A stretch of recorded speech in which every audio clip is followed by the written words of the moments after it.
Oh, hi, good evening. Can everyone hear me all right? All right.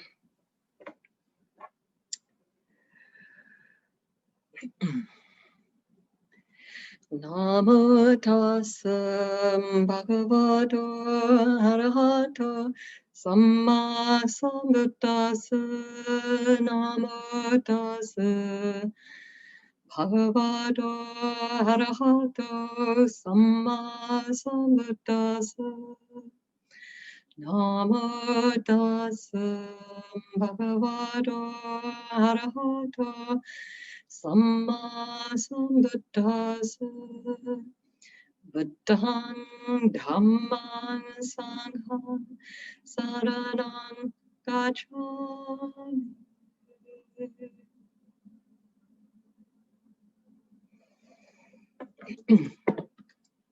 So we sit for half an hour, is that right?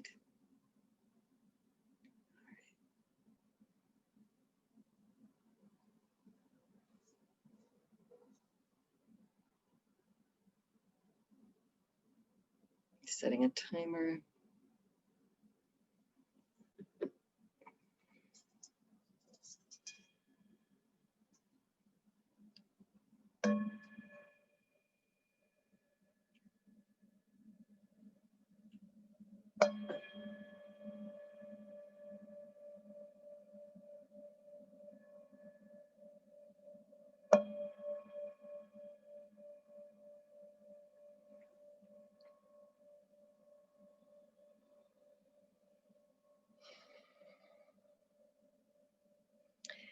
So I'm going to give a little bit of guidance. If you want to do your own thing, just mute.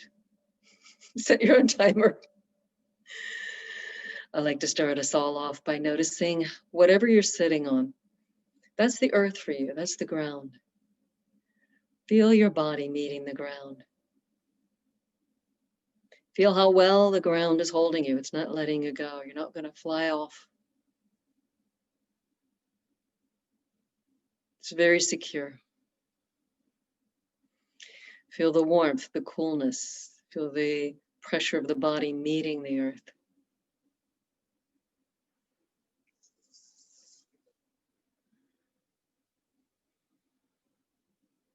Feel how your mind doesn't stay at any one little point, but is in motion as you connect with the earth.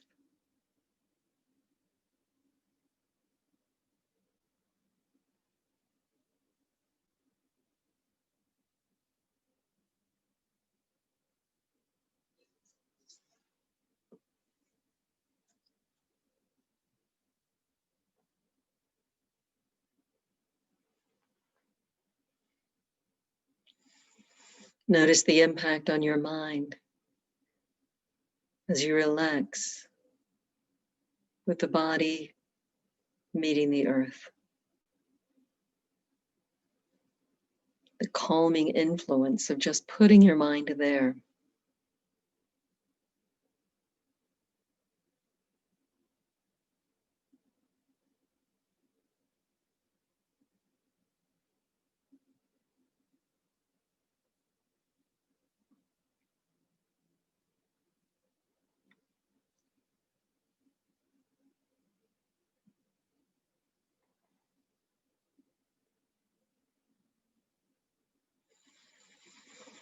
Now notice your posture.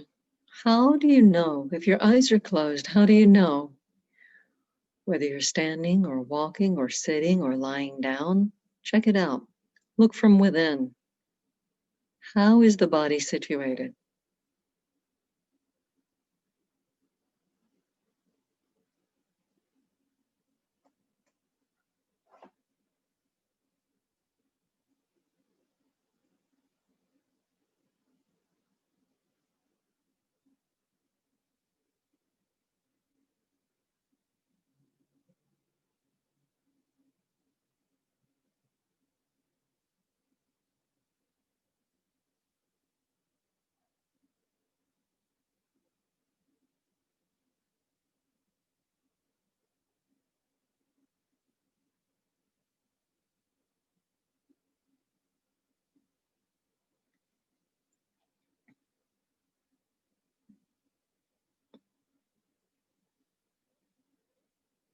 What else is going on with this body, aside from meeting the earth and posture? You're sitting perfectly still. Is there any movement? Can you feel your hands touching? What else can you feel about this body? What's going on there?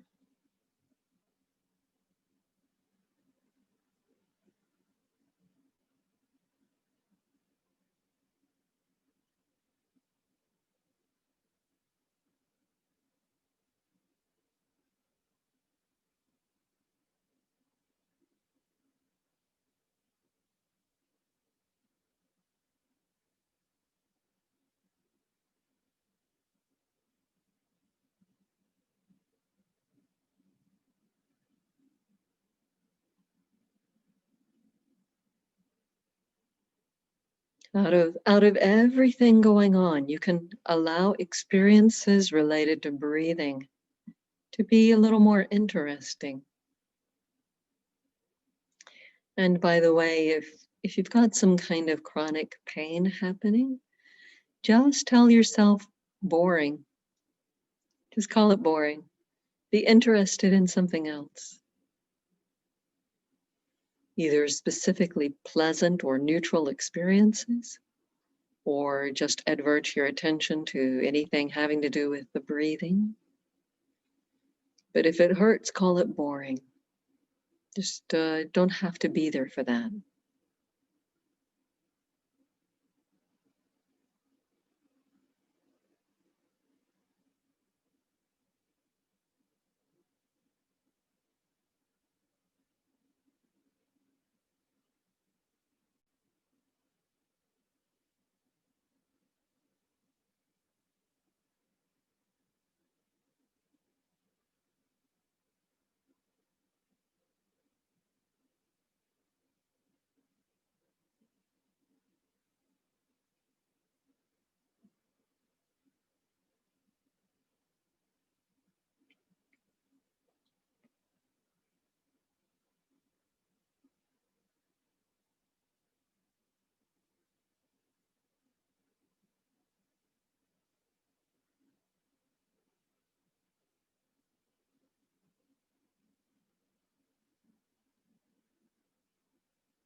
Can you tell the difference between in breathing and out breathing?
Feel how there's a striking of the air, meeting the nostrils, sinuses, or however you're paying attention to the breathing. Maybe you're paying attention at the abdomen, whatever you're doing. Feel the physicality of what's happening. How the breath, the air is a thing, how the body is, the muscles, the flesh is so present, moving, shifting. Not the motion per se, but the physicality of what's there.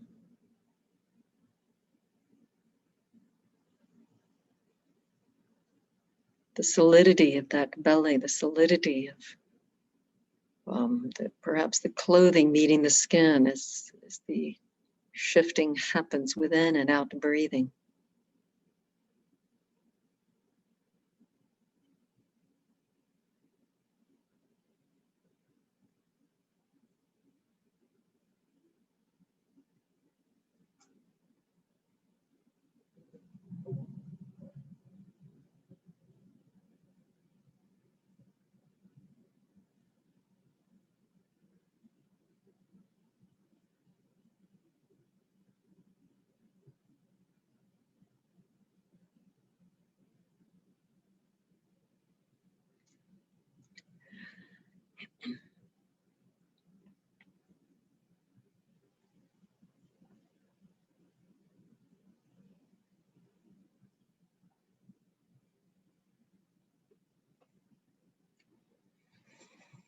Perhaps you have heard people talking about elements, earth, water, fire, air.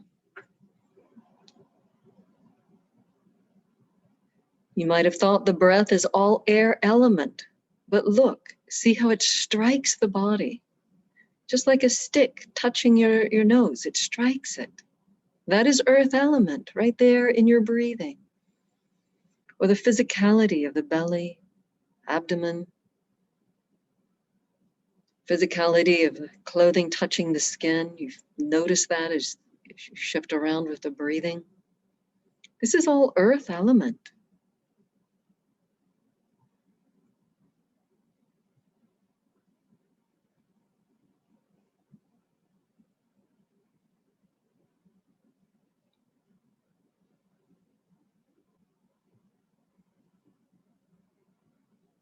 You can feel that that breath is a thing.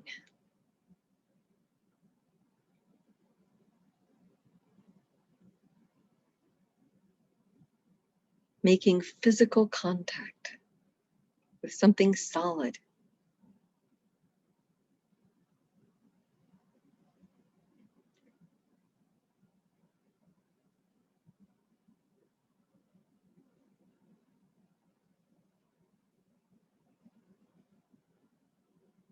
Well, let's set aside earth element for a moment and notice the flow of your breath. See the way that it holds together as you breathe in and breathe out.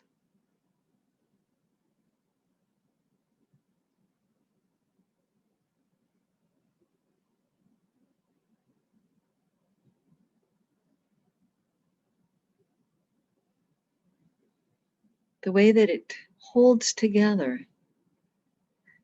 like a stream of water. This is water element in your breath.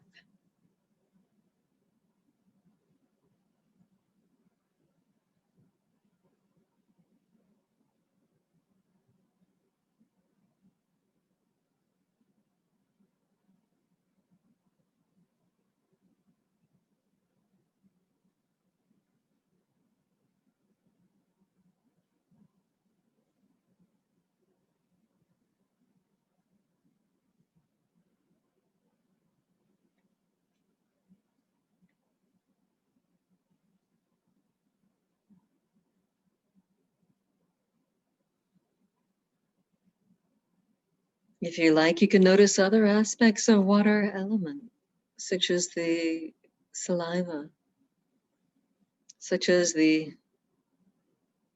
water quality in your body. And that doesn't seem like something so easy to see, but think about it. If you were to find a dead lizard in the desert and leave it there for a couple of weeks and come back and pick it up roughly, it would crumble into dust. Because what holds it together is water element. Your body is not going to crumble into dust because it's so packed with water element. What is it, 70, 80% of your body?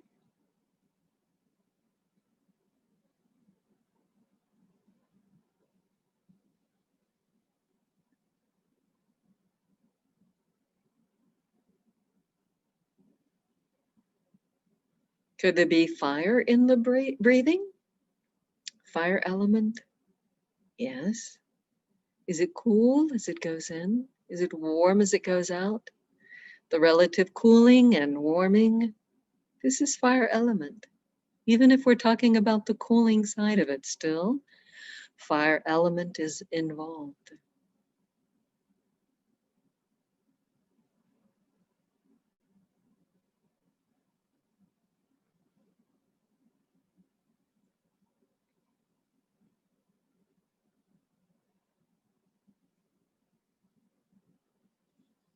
And then there really is air element.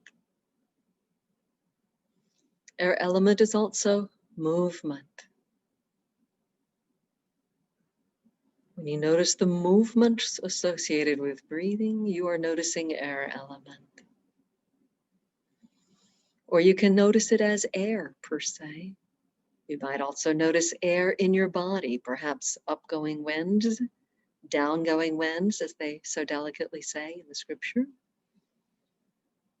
You might notice tingling in your hands or feet. That's also air element.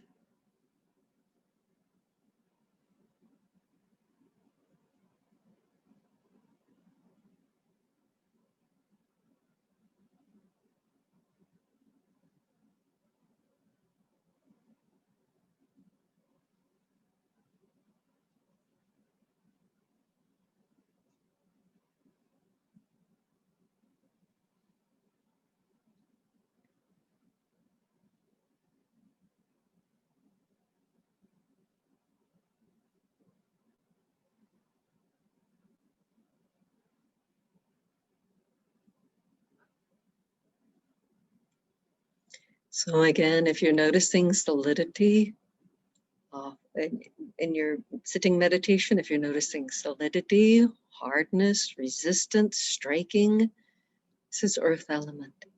If you're noticing coherence, cohesion, if you're noticing cohesion, flow, how things hold together, this is, or the water per se, this is water element. If you're noticing relative temperatures, you're in your fire element. Or again, anywhere in the body, you might notice that your palms are warm or that your toes feel cold or something like that. All of those are fire element. And air, airiness, oscillation, movement, and tingling in the body, air element.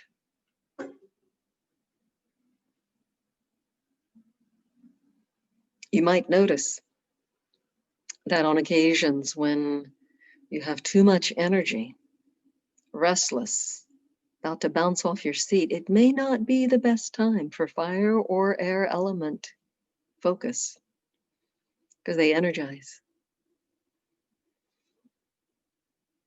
It might be a good time for earth or water. And if you're sluggish, slow, sleepy, dull, may not be time for water or earth element. Might need a bit of fire or air to brighten you up, liven you up, give some energy.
Dukham patang chanet dukham paya patang chanem paya. Sokha patang chanet sokha hontu sam bibipani.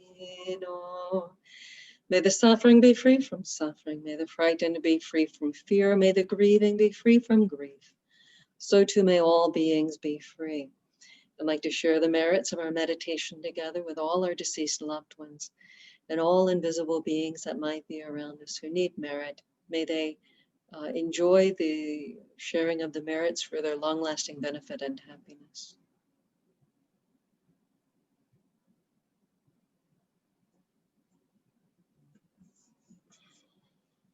Thank you, Ayya. Thank you. I haven't seen you in a couple of years. It's so good to see you again, even on Zoom. Thank you. I'm really delighted to see you again, and I see some other old friends on here. I'm all excited. I forgot you had blue eyes. They're beautiful. My name is Thea Powers, and I am delighted to introduce you to Bhikkhuni Ayya Sudhamma, who lives here in Charlotte. We're fortunate to have a vihara here in Charlotte, thanks to Ayya Sudhamma. So, originally from Charlotte, North Carolina, Bhikkhuni Sudhamma Terry was once married and enjoying a career as an attorney before a catastrophic cancer turned her life upside down. In the midst of these trials, she embraced Buddhism, appreciating the teachings on impermanence, and soon wished to ordain. She received novice ordination from Bhante Ji, Bhante Gunaratana, at the Bhavana Society in 1999, and higher ordination in 2003 from the newly revived Sangha of Bhikkhunis in Sri Lanka, the first Western woman to gain that blessing from them. Ayya was the resident monk of the Carolina Buddhist Vihara in Greenville, South Carolina for 8 years. And in 2013, Ayya Sudhamma founded a small vihara in her hometown, the Charlotte Buddhist Vihara. You can see the shrine room of this vihara in the background as she calls in today. Please join me as I welcome Bhikkhuni Ayya Sudhamma. Hearty welcome. Thank you so much for being with us. It's always an honor to be invited by you folks. This group, IMCC, gave me a warm welcome when I returned to Charlotte in 2012. And it was people from IMCC who were instrumental in my opening this vihara, giving me a place to land. So I will never not be grateful to IMCC. Okay, is someone timing me? Or am I timing myself? I can time you. Do you want me to go like this? I want you to do this when I've got 5. Okay, got it. Okay. All right. And then when I've got 2, do this. Okay. I can do that. All right. So who here, okay, find your little thingy where you can, let's see, do a reaction. Like, let's see, there it is, like that one. Okay, who here knows the names of the male number 1 and number 2 monks? Don't fake it, I'll call on you. The number 1 in wisdom and the number 1 in psychic powers. Who are the number 1 and number 2 monks? Really? Nobody? Okay, I won't call on you. I swear I won't call on you. Who knows? Knows or thinks they know. Either one of them, the number 1 or the number 2 monks.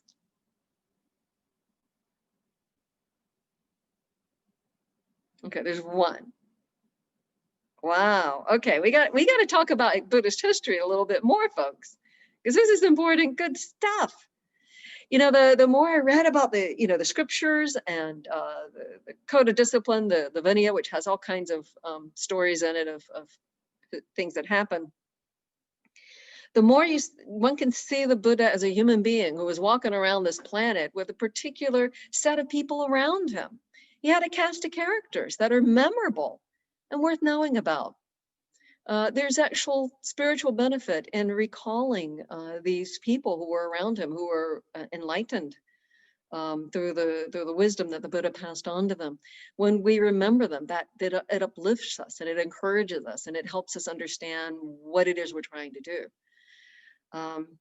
So yeah, the Buddha had number one monk, Venerable Sariputta. Now there was another tradition that came along later that kind of put him down and made him look sort of like I don't know, sort of like not a great character, but he actually was described by the Buddha as, you know, the wisest, and he was. I won't go into so much detail as I'd love to do if I had like an hour and a half that I could hold you hostage. So, as I do other people at other times. But just to say, Venerable Sariputta is extraordinarily revered. Mahamoggallana, the number two monk, the one who had extraordinary psychic powers. Can you imagine being the person who has the greatest psychic powers? I mean, yes, he was like that. See, if you were very familiar with them, then the next thing I was going to say was going to knock your socks off. And now it's just going to be like, oh, okay. So I'll go ahead and say the thing that'll make you say, oh, okay, which is that we have a number one and number two of the female monks. And because of how it's been presented all these years in my experience with Buddhism, I just assume that they're really, you know, kind of like you get your number one guys in track and your number one guys in weightlifting, and you have your number one ladies, and you know, they do what they can, but they're not going to be at the same level. And I just assumed, okay, they do what they can, they're not at the same level. And then implications of a particular poem out of the therigatha. Oh, wait, we have a therigatha. We have a therigatha, poems of the elder monks, and we have a therigatha, poems of the elder female monks. It's the world's oldest collection of poetry by women, and it's in Buddhism. And if you don't have a copy, shame on you. No, don't be ashamed. But do go. You don't even have to go get one. You can look it up. There are free ones online. Yes, free online. Really good ones, really good versions. And there is one, it's gotten really popular, printed in 2020. It's not the therigatha. That's the one by Maddie Weingast. First Free Women, Poems of the Early Buddhist Nuns. It was a big mistake. He did a book of reflections inspired by the therigatha. And then somehow he and his publisher described them as the actual poems. What he should have done is printed a volume with the original poem on one, translated, you know, by, I mean, there are actual good translations in the Creative Commons they could have used, like a real translation on one side, and then Maddie Weingast's beautiful, inspiring reflections on them on the other. So if you get his book, do not read it in isolation. It's supposed to be read together with the actual poems. Do not mistake them, because that is not the poems. Seriously, they are not the poems. It even says in the Library of Congress number in the book, poetry, not the poetry. So don't be mistaken there, but still worth getting. Okay, so here is an actual book of therigatha. This is the Harvard edition by Charles Halsey. And this is a poem of Bhadda Kapilani. And I'm going to get around to the number one and number two female monks in a moment. She's not one of them. But before I read this, let me ask you one thing. We know patriarchy has been, you know, kind of picking at Buddhism for a long time. We know that, you know, there's some stuff in there that's not so easy and all to swallow. And we also know there's some stuff that's pretty cool. What's your thought? Do you think that highly conservative monks over the centuries would have added highly feminist stuff or removed highly feminist stuff if they failed to pass it along exactly correctly? What's your thought? Okay, right. So I'm going to read you something that's kind of amazing, or should be amazing, because it's pretty certain that this did not get added later, right? First, you have to know another person from the entourage of the Buddha, and his name was Mahakasipa. The Buddha referred to him as the father of the Sangha. He was kind of ascetic. He was very stern. He's the one who was kind of mean to Ananda one time, but that's another story. He was so he was one of the top most extraordinary monks. Okay, and this nun tells you that she's equal to him. Equal, not the feminized version. Okay, like we have monks, bhikkhus, and we have female monks, bhikkhunis. We're sort of like the, monk at auxiliary club. No, she's equal. Okay, I'm going to read this. She talks about him, and then she's like, oh, and by the way, I'm his equal. They had been married before they became monk and nun. So this is Bhadda Kapilani, which is the lady of the Kapilin clan. Kassapa, remember Kassapa, that's the name of the former husband, is an heir of the Buddha, his son, well settled in heart. He knows his previous lives. He sees heaven and hell. He has ended rebirth, perfected higher knowledge. He is a sage. He has become a real Brahman because he knows the three things that most don't know. It's a weird translation, actually, for Tevija. In the Brahmanical lore, anyway, in the lore of the Brahman people, someone who understood the three, who knew the three things, the three bodies of knowledge, were like at the highest point. But the three knowledges in Buddhism, they just kind of took that out of the culture and used it.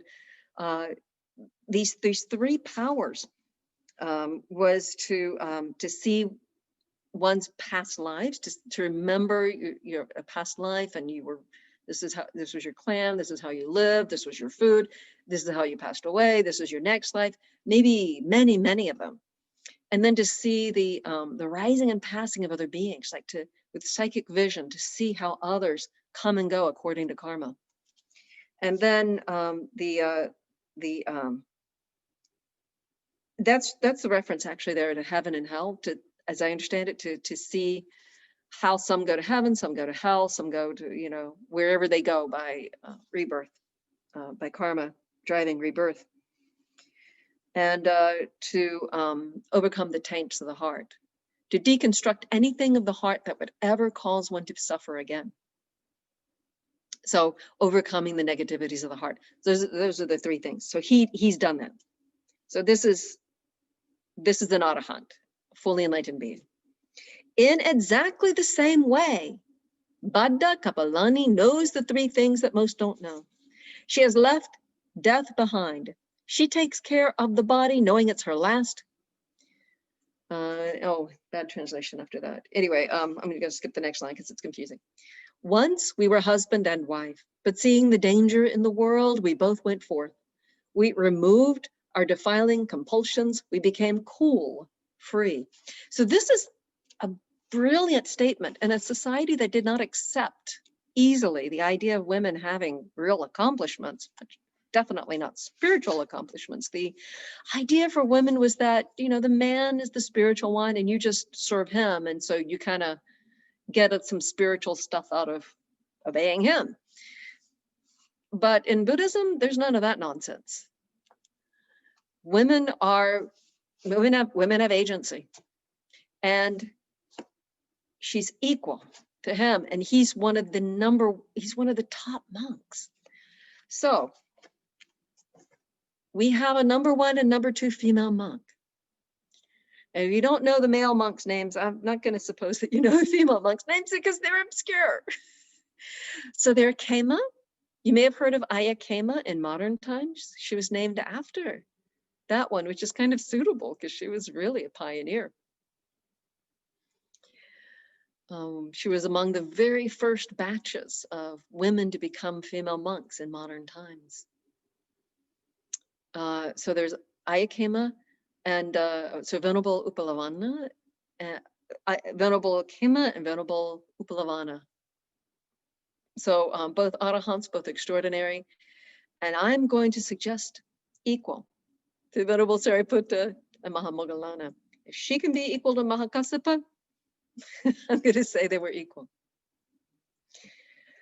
Tonight I was going to talk about wisdom of the ancient nuns, and then I just didn't even know what to do with myself because there's so many ways that could go. It's just there's so much goodness I could share with you out of all this. I'm going to share screen. Oh, there's chat. What did someone say?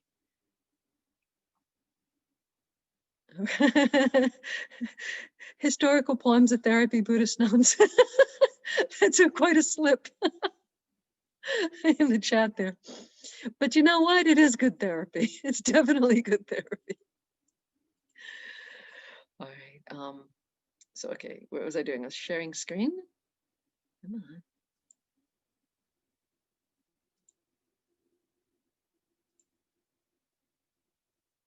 Okay, you're seeing everything except what I want you to see. Here we go. Can you see this? Okay, so this is a new translation at something called therigatha.org. So if you know the word therigatha, so remember a gatha is a poem. Theri is a female monk with some time under her belt.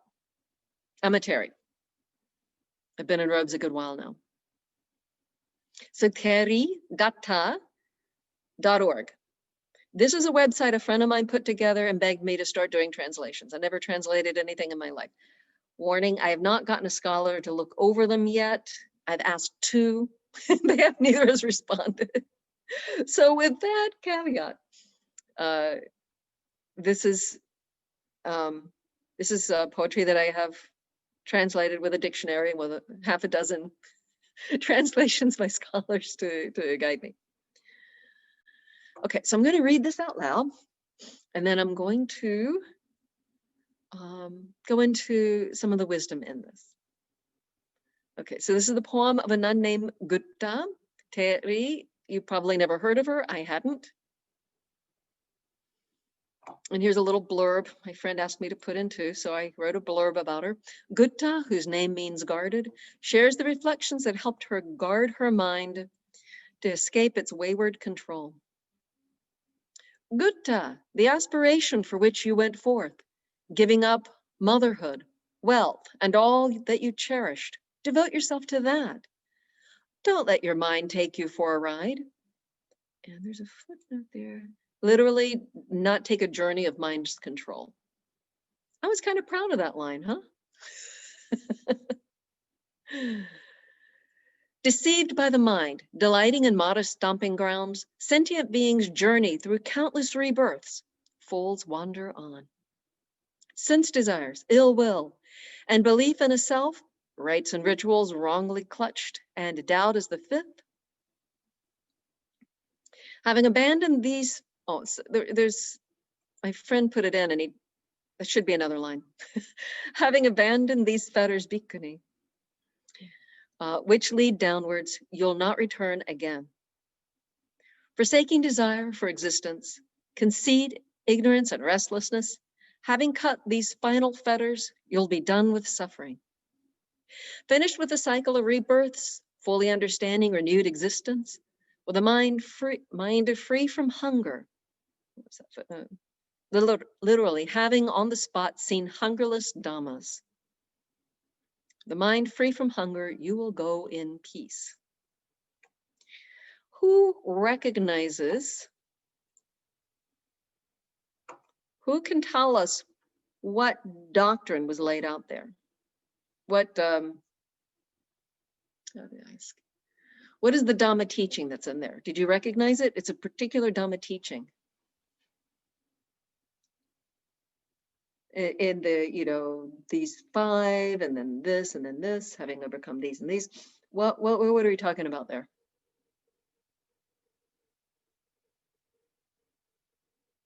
You need to see it again?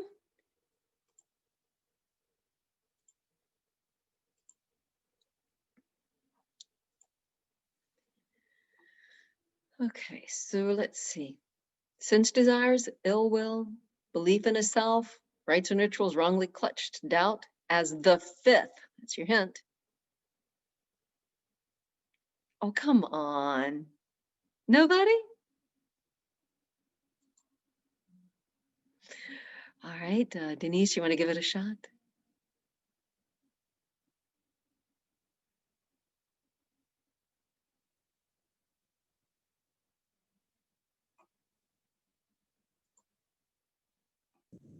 Hindrances?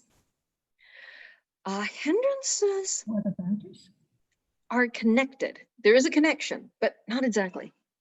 What did someone Five say? factors. The 5 factors.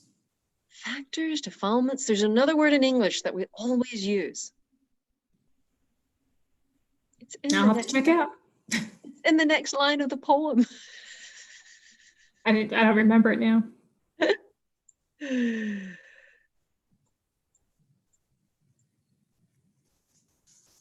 Fetters. There are 10 fetters that that keep beings running around in samsara, keep us in misery. If you overcome these fetters, then you're fully enlightened. One of the takeaways from that is that you don't have to create a bigger, better self to become enlightened. You have to overcome the things that are not enlightenment. You have to overcome the things that are creating unenlightenment here and now. And that's the 10 fetters. The hindrances are like something you need to clear off your table of your workshop so that you can get to work on those fetters. The hindrances are the block. They hinder you from doing anything towards enlightenment. A description that Bandiji has used is like the fetters are like hot coals and the hindrances are like the flames coming up out of them. Or you could say the fetters are like a storm and the hindrances are like a tornado coming out of the storm. So the fetters are the background conditions that you're just with. You have no choice. You've got them until you dismantle them.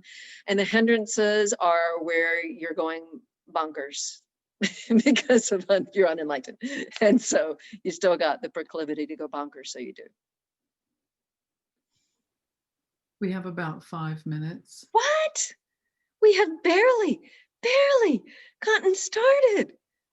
Don't feel pressured. Speak until you're finished. Oh, do not take that invitation. You have no idea what danger you put everyone into with that. Okay, so the first 3 fetters that go away to attain enlightenment is the fetter of belief in a self. They're out of order here. So this is like this underlying conviction that there's a permanent, unchanging core of self that's always there and always going to be there. Instead of understanding cause and effect, it's just cause and effect. And then you're going to say, well, what's the first cause? The Buddha didn't answer that. He's like, you've been doing this for millennia, for, thousands and thousands, countless thousands of lives. So don't worry about a first cause. Just look at the problem you've got right now. Right now, you've got this belief that you are permanent. And actually, there's cause and effect. And you can fix this situation.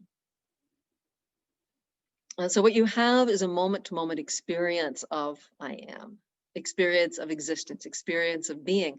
That doesn't mean that that's what it actually is. If you were watching a movie, you could get caught up in it. You could think that's your life, but it doesn't make it so. You're getting a lot of sense media happening and you create stories out of it and then you live these stories, but it doesn't make it a you. It's just how you experience it. So there's actually just a lot of cause and effect going on. Rites and rituals wrongly clutched. Rules and rituals or rites and rituals are understanding.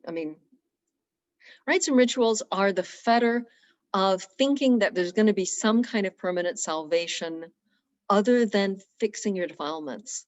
You're going to think 100,000 bows around a mountain is going to give you some higher state, permanent higher state or salvation. Thinking that making a deal with a deity is going to give you some kind of permanent salvation. Thinking that, if you just mind meld with a monk. He's going to give you enlightenment, and you'll have this permanent something. It doesn't work like that. You have to deconstruct everything that's unenlightened in the functioning of your mind. That's it. That's all we have to do, but that's what we have to do. Rites and rituals are thinking that it's something other than that. And doubt is doubt about whether there's a path, doubt about whether there was a Buddha, doubt about how this whole thing works together. When a person really has a profound insight into impermanence, into selflessness, into the nature of suffering or something like that, they can have this kind of profound insight into how all this works together, to where they realize, no permanent self here in this moment. No, it's not like that. They can have this intense insight, the vision of Dhamma just hitting, like, whoa, there's nobody home here. Wow, there never was either. Right, there's no way to cure this situation, heal the mind, cure the situation without deconstructing the problems. And doubt, of course there's a Buddha, because this teaching that has brought one to this situation wasn't by committee or handed down by a god. It was a brilliant human being. We'll call that a Buddha, right? And yes, there must be people who've followed this path and gotten this cure. And yes, there's a Dhamma. You understand intuitively, yes, there's a Buddha Dhamma Sangha, it must be. And yes, there's a path. And yet, like, this doubt is just gone. And how does it work? And what's up and what's down? Like, you've got a compass. You have a compass. You know the way home. No doubt. So that's how you get rid of the first 3 fetters. The Buddha took his fingernail and he just got a little dirt under it. And he said to the monks, what's more, the amount of dirt under my fingernail or the amount of dirt of this mountain? He did no-brainer sometimes.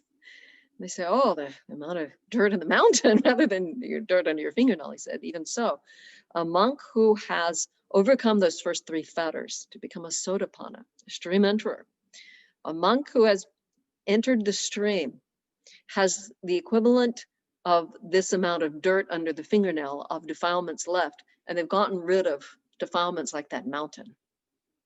So it's a big deal. And this is what a person, if you're going to be aimed at anything, aiming to overcome those first 3, that's the thing to focus on, not to get fully enlightened, because that's further down the road. This is the first bit. Then the next 2 fetters that get engaged towards full enlightenment are these 2, the sense desires and ill will. So desire and aversion, when they are greatly reduced, that is the 2nd stage of enlightenment. And when they're broken through, that is the 3rd stage of enlightenment. So these 5 are called lower fetters, the ones that lead downwards. Abandoning these 5 fetters, one is a non-returner, an anagamin, at the anagami stage. They do not have enough desire and trouble of the heart left to ever be having to be reborn in the sense field plane. They would be, if they don't get enlightened right in that state, then they could be reborn in a heaven realm, a particular heaven realm called the pure abodes, but they cannot come back because there's just not enough draw back to this form, this gross form. You'll not return again if you abandon those 5. Okay, well, what does that leave us with? You're on the 3rd stage of enlightenment and you've got 5 left. But wait a minute, there's only 4 here. See, desire, conceit, ignorance, and restlessness. What's the trick? There's 2 for desire, 2 desires for existence. There's desire for fine material existence, desire for immaterial existence. So like, oh, just let me be like an angelic being, or just let me be like a god, just a mind-made body. So after the first 5 fetters have been overcome, these last 5 are very, very subtle, very light. but there's still this wish to be. And that's covered in those first two as that very, very subtle desire. I have existence in parentheses because that is the doctrine, but it's not in the poem. So I added it, so I put it in parentheses. So those two, and then conceit, which is the experience of I am. Now, the first one that is gotten rid of is personality view. That conviction that I certainly am. This is the subtle experience of, yeah, this is me. That's gone for arahantship. Can you imagine being free of that? This is a very different state. Last little bit of restlessness. So next time that you're restless on the cushion, just remember that that's going to be with you, at least in some subtle form, until you're an arahant. So don't blame yourself. And last little bit of ignorance about the nature of the Four Noble Truths and how desire is really at the root of all this. Last fetters, those five, when those five are gone, then you'll be done with suffering. Finished with the cycle of rebirths, fully understanding renewed existence with a mind free from any hunger, the mind that is seeing hungerless states, no more craving, no more desire. The word for desire is tanha, which means thirst. Gotta have it. I'm thirsty. I'm thirsty for a better TV. I'm thirsty for people to praise me. I'm thirsty for, this, that, and the other. We go through this life thirsty and hungry for more. But we get at peace. When we deconstruct the causes of unenlightenment, then the default is enlightenment, perfect peace. Then you will go in peace. The therigatha is packed with all kinds of beautiful wisdom. If we just maybe get a little guided through it.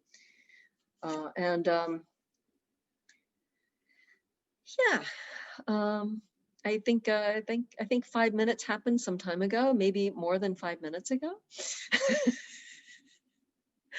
And so with that, I'll allow you folks to ask any questions that you have. Where are we on the time? We're fine on time, actually. Okay. I am not seeing the raise the hand ability on my laptop for some reason, but the chat function seems to be working quite well. They may have moved it. Check under reactions. Okay. I see, yeah, that's where it is. They've moved it to reactions, and there's a raise your hand there. If anybody wants to make a comment or ask a question, or you can chat it in.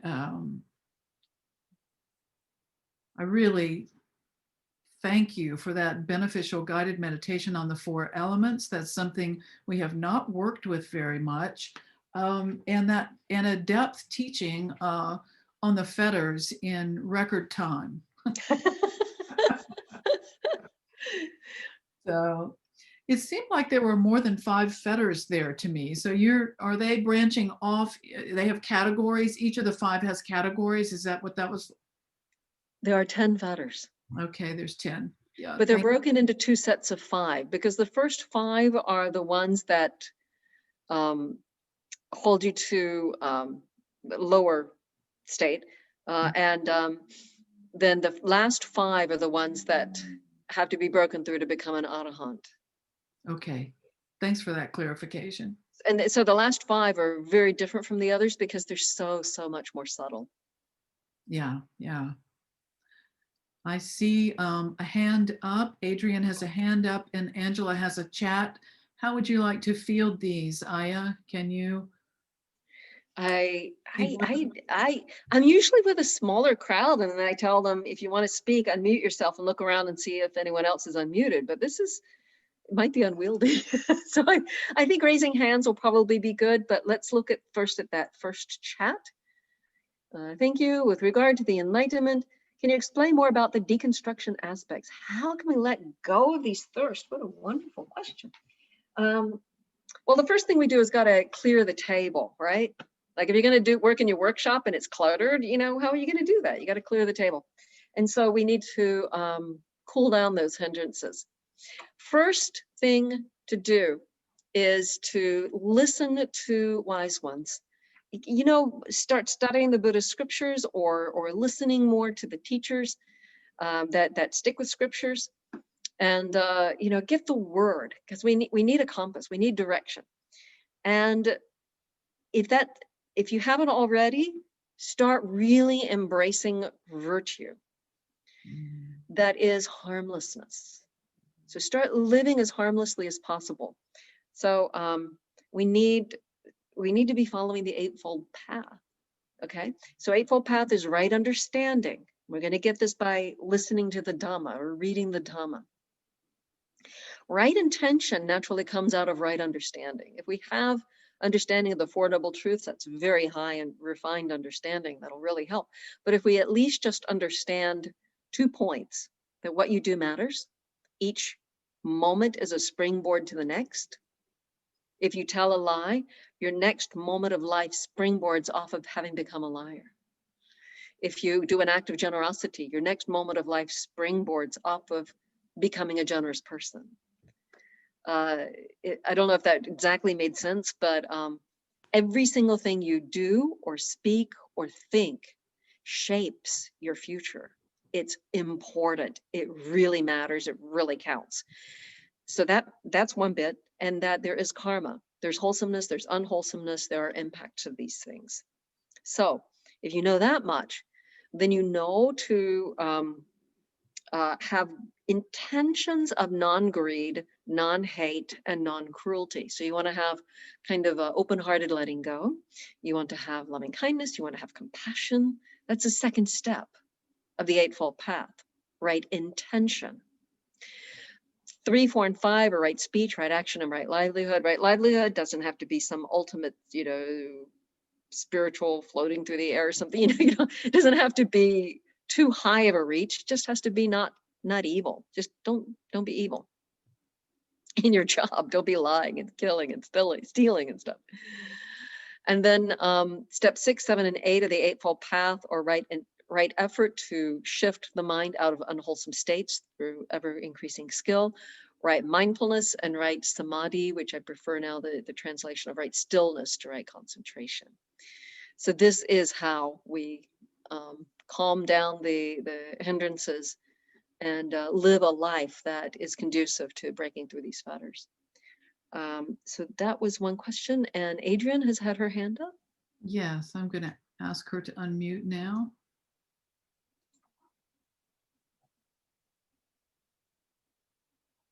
Adrienne?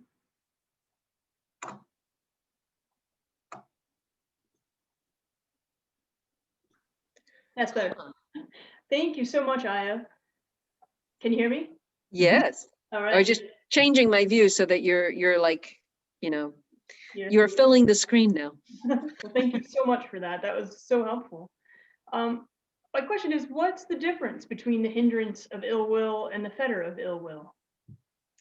To think of the again of the metaphor, simile. I don't know the difference. The simile of the hot coals versus the flames, the storm versus the tornado. So you can get rid of the hindrance of ill will. You're not just going to get rid of the fetter of ill will. It's still late. It's still there. It may not be manifesting at this moment, but it's there until you've broken through that permanently. So the hindrance is what's happening currently. Hindrance is the manifestation of it. Okay. So the hindrance, again, like stirring up a fire. Those coals are there. The coals are there and ready. You could stir them up anytime. And then you may or you may not stir them up, but you stir them up and you can get a real fire going. Okay. You can get a conflagration of rage going, because every single human being who is not at the third stage of enlightenment has the potential of great anger. They have it still. And then they'll develop some skill in their lives for reducing the likelihood, for reducing the intensity. They become mature, they work with themselves, but it's not gone. So you can be a very saintly person who knows nothing of Buddhism. And in your next life, you could have conflagration of rage because you know, all that maturity might not come along with you in that next life. Like, it's still there. The potential is still there. The fetter is still there.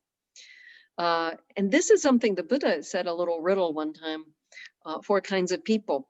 One with a blemish who doesn't know it, one with a blemish who knows it, one with no blemish who doesn't know it, one with no blemish who knows it. And here, blemish being like a manifestation of these things, like anger, as a hindrance. Someone who and this is the amazing thing, someone who has no blemish may be inferior to someone who has a blemish but knows it.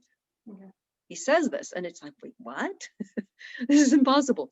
But this would be like a saintly person who doesn't know the path to actually remove all these things permanently. So someone who has a blemish manifesting may be on the road to enlightenment in a way that this one never will be. Could be.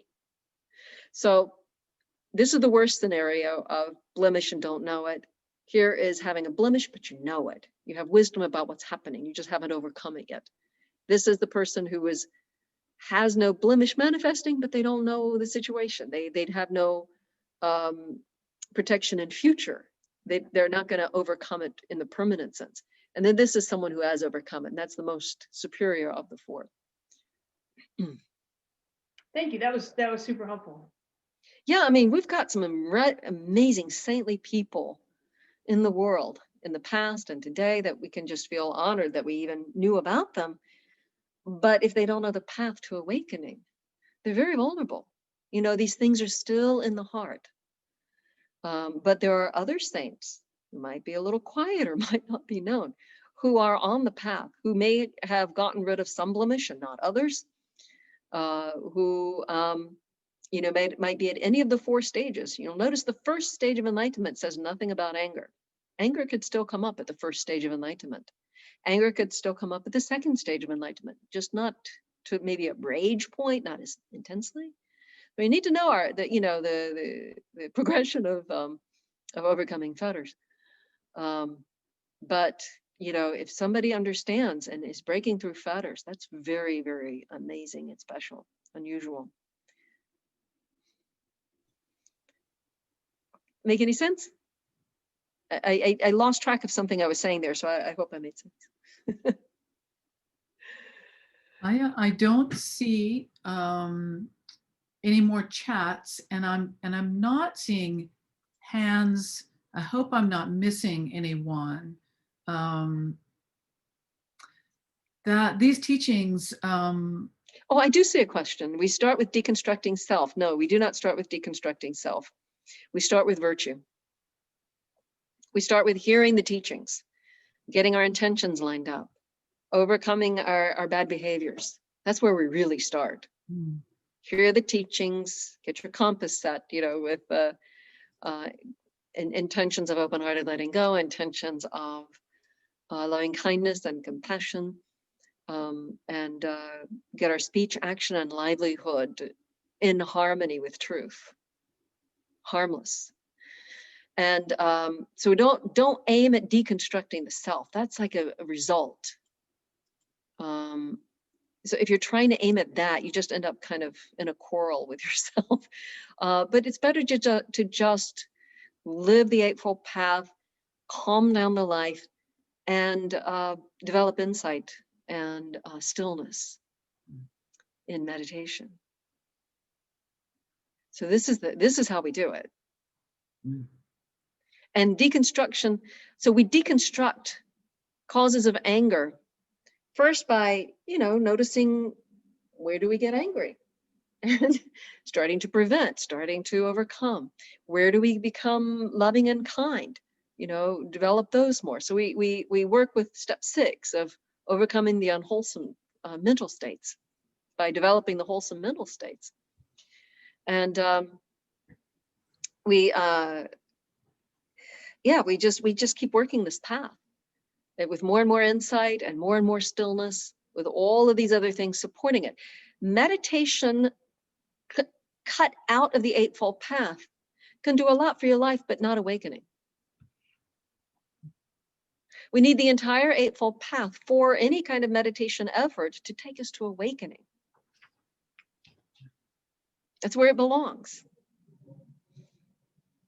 It's a whole structure of how to be, to live moment to moment for awakening.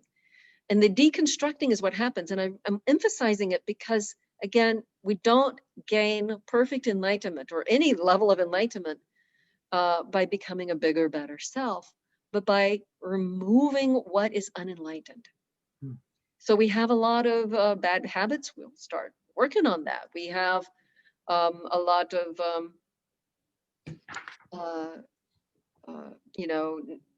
negative thinking and all. We'll work with that. And then eventually we are developing insight that's deconstructing, overcoming wrong views, wrong understanding. And eventually have a huge insight that shatters first three fetters. So again, when those are deconstructed, shattered, then there's this awakening up to the first stage, and so on with each of the stages of enlightenment. So you don't have to get something that you don't already have, other than more knowledge of the teachings. You don't have to get something that you don't have. You have to stop what isn't good with skill. We do develop some skill. Is that making sense? Because there's so much kind of a grabbing desire I've seen in people and in myself in the past to try to get to some higher plane, or maybe have some meditative experience that gets me somewhere higher. Okay, so you get high. That's nice. Now do the work. You see? I'm going to jump in here as the time manager and ask people to make a note of Charlotte Buddhist Vihara so that you can access these teachings. And they're happening several times a week now. So Charlotte Buddhist Vihara, thank you again, Ayya, for a wonderful teaching. I'm going to zoom through announcements, and I also want to make sure that people know that any donations that they make this week on the website will go to benefit Charlotte Buddhist Vihara and to support Ayya and her teachings. So please generously support these teachings if you're so moved. We have a annual Sangha meeting on the 27th. We have a winter book discussion, which will be The Wisdom of Monastic Women. So this is a perfect lead in to that book discussion led by Joy. We have the 3 Factors of Existence coming up in February. And we have a basics class that begins in March that Debbie George is leading. We still have intro sessions every Wednesday night at 7 p.m. You can find that link on the website. And we also have the first Wednesday night blocked out for a practice discussion group at 6:45. Our website is imccharlotte.org, and you should be able to find info on all of these events. I think that we have a pop-up meditation happening on Monday, which is MLK Day, Martin Luther King Day, and that is at 2:00, and it is James Boyce Park on 51. So Programs has arranged that. That would be wonderful if we could distance and have a pop-up meditation. Thank you for everybody that made tonight happen and who scurries around behind the scenes, keeping the website up and doing everything that needs to be done. Again, online donations, imccharlotte.org, and remember Charlotte Buddhist Vihara. Join me in thanking Ayya Sudhamma, Bhikkhuni Ayya Sudhamma, for being with us tonight. Thank you so much, Ayya. We hope to So see you know the traditional way in my Sri Lankan lineage to thank a teacher is you say sadhu 3 times. So you'd all have to unmute, and then you put your hands together. And then the more enthusiastically you say it, the more sincere it is. In Sri Lanka, they have to say sadhu. So a bad talk, they'll say, sadhu, sadhu, sadhu. Uh-oh. But if it's a great talk, they'll shout it. So I'm listening for the sadhu Richter scale for exactly how much you appreciated the teaching. Okay, I'm going to allow people to unmute themselves if you would like to do that. You can. I don't know if I can do it all at once or not. This might be more complicated than we hope. Okay, I just allowed them to unmute themselves. Oh, good. So you can unmute yourself now. Sadhu, Sadhu. sadhu, Sadhu.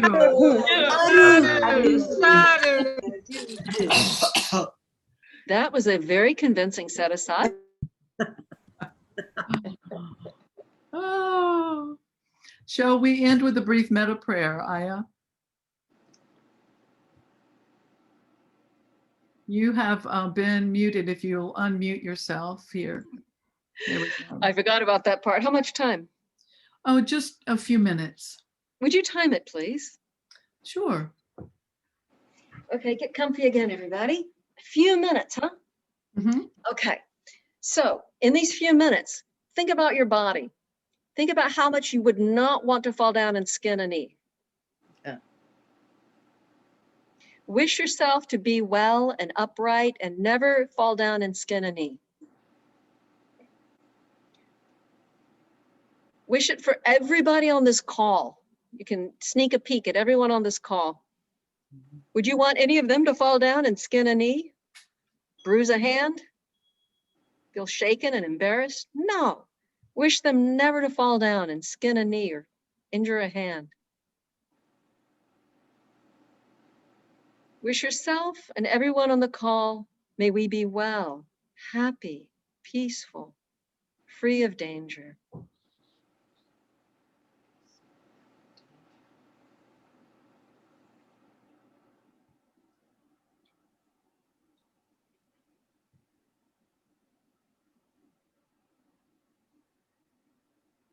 Add every being in your household, pets, people, invisible beings.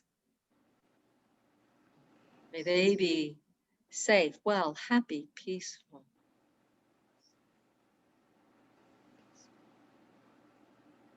Extend to the whole world, the whole universe, if you can.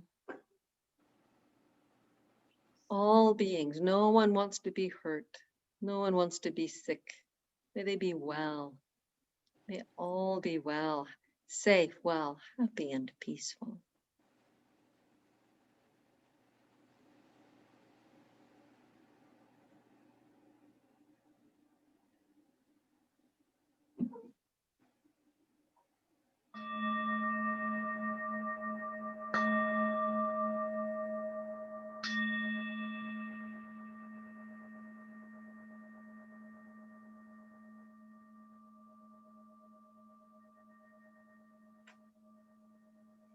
But before we go, bring it back in from however far you've extended that well-wishing. Bring it back from the edges of the universe to this world, to this country, to your neighborhood, to your household, to all of us on the call, and bring it back to yourself, your whole body, safe, well, happy, peaceful. Bring it back to your heart and leave it in your heart.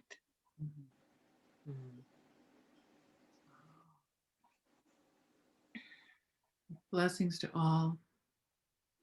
Did everybody see the therigatha link that I put up? There are a bunch of comments since then. But be sure to copy charlottebuddhistvihara.org. You can find out I teach Tuesday night, Wednesday morning, Thursday night, Saturday afternoon, and on Zoom. And then therigatha.org not only has the few poems that I've managed to translate so far, because I get like one stanza a day. It's very slow going. But there are links to all these other translations. So it might be useful for that book study too. Mm. Those other links. Thank you all.